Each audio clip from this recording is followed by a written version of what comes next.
So Hizb ut-Tahrir have just been the Home Secretary has just made it a prescribed terrorist group.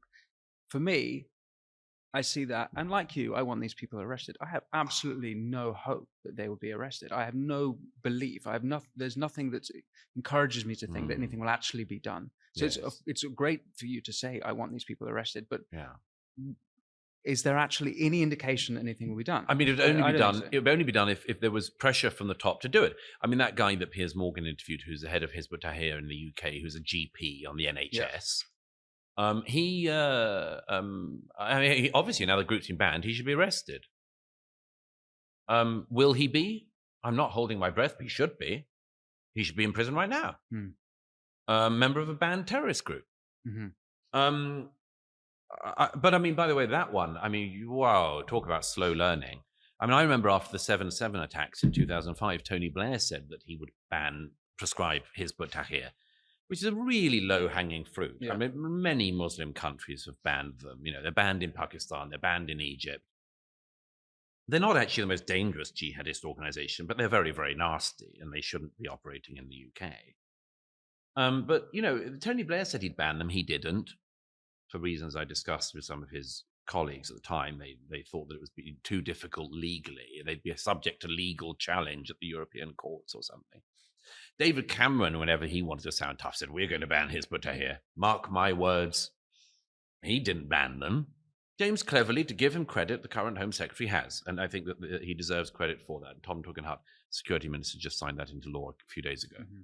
But I regard that as being the lowest hanging fruit.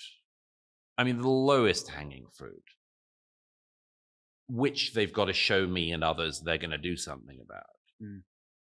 But, I mean, it's pathetic that almost 20 years after the British government first said they'd ban this group, finally a British government does. Can we go at that speed? Well, quite. If that's the rate, then we're in trouble. Yeah, and, you know, by the way, there's a technical thing that's worth mentioning, because I haven't said this before.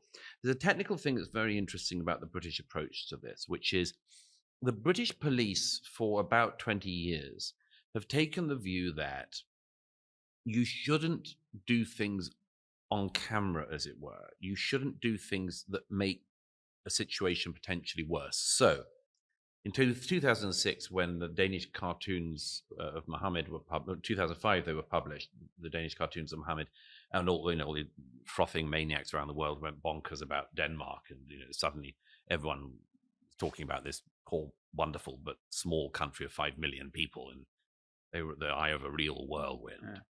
Yeah. There was this protest outside the Danish embassy in London in 2006, and people had placards saying "Behead those who insult Islam" and other charming bits of information. And the police did nothing. In fact, the only person they did threaten that day was literally a white van driver who stopped, and he said to the police, "What the fuck, mate? They're doing this?" And the police said, "Get in your car or we'll arrest you."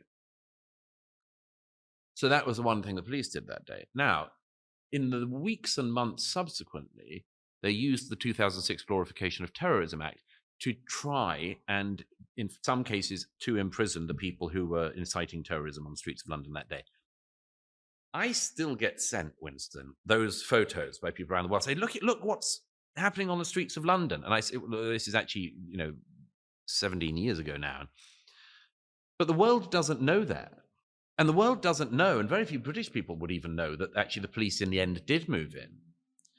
It's the same thing with the Luton protests, when in, 2009 or so, the 2nd Battalion of the Anglian Regiment came for a homecoming parade in Luton, were barracked by a load of jihadists on the streets of Luton.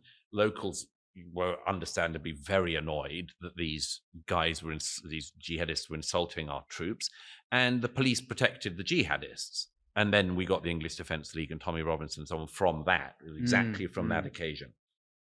And in more recent times, I mean, there was an occasion when about 100 guys from Al-Mujah Haroun, which was subsequently banned, accosted me in the streets in London. And I noticed, as it got rather nasty, that there were police who got to the scene, and they were hanging back taking photographs. And in the subsequent days, colleagues and others were taken in for questioning by the police to identify people in the crowd who were surrounding me. subsequently, some of them were arrested, but they were arrested because one of them, or a group of them, turned out were plotting a Mumbai-style attack on the London Stock Exchange. Some of them had a hit list of prominent figures in British public life, which I can't name who was on it, but they were planning to murder. One of the killers of Lee Rigby was there. And they've done this subsequently. They've done this in the London protests. They hang back and they take photographs of Hizb ut-Tahrir saying, "Rise up, Muslim armies." And they take photographs and then they move in later. They don't realize the optics of this. They think they're being so clever, the police. And I'm not a professional policeman, but I can tell this. This is a horrible policy. Because first of all, you have the horrible optics going not just around Britain, but around the world that say, look at what a pushover the Brits are. Yeah. Secondly, you incite increasing rage among the normal public. What the hell is happening on our streets? Where the hell are the police? And so you get the Islamists get more bold, the public get more disenfranchised or just fatalistic. Internationally, everyone sees Britain looking appalling. I would love a baton charge at them. I would love to see the British police. I'd love to borrow some police from Paris and for them to go in and arrest them all on sight, drag them off to the cells there and then. That would be great for Britain.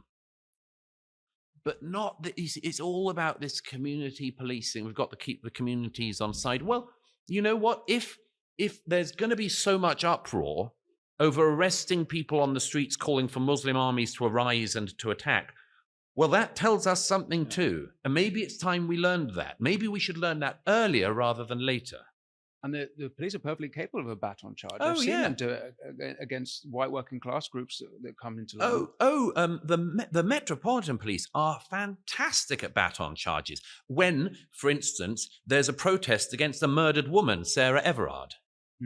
Oh, I mean, wow, did the police move in there at that candlelit vigil for a murdered woman who was actually murdered by a policeman off duty. Wow, the police knew how to act then. Great work, guys. I mean, maybe we should say that we spotted Hizb ut-Tahrir and various other jihadists having a candlelit vigil for a young woman. Maybe that's how they'd move in.